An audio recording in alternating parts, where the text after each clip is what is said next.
In this presentation, we will discuss the field density test by the sand cone method. This method is used to determine the in situ density of soil, which is an important parameter for many geotechnical applications. The sand cone method is a simple and portable test that can be performed quickly and easily in the field. Field density is the density of soil in its natural state, in the ground. It is different from laboratory density, which is the density of soil that has been compacted in a laboratory. Field density is important for many geotechnical applications because it affects the strength, stability, and permeability of soil.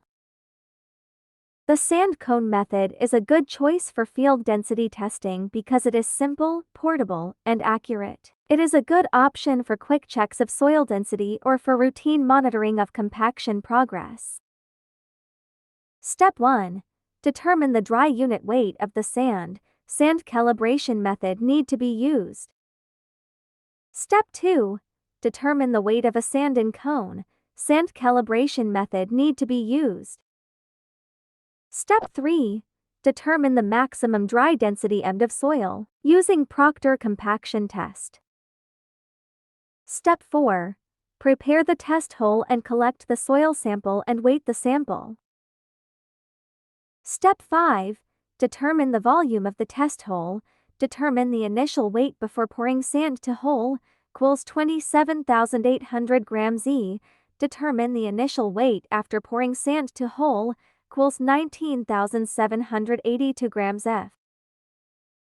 Step 6. Determine the moist unit weight of the soil sample, bulk density.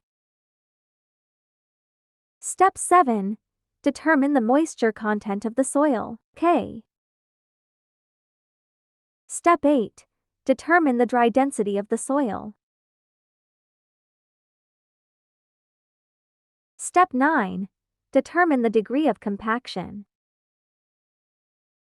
The sand cone method is a versatile tool that can be used for a wide variety of geotechnical applications. It is a valuable tool for engineers, contractors, and other professionals who need to measure the density of soil in the field. The sand cone method is a useful tool for anyone who needs to measure the density of soil in the field. It is a simple and reliable method that can provide accurate results. I hope this presentation has been helpful. Thank you for your time.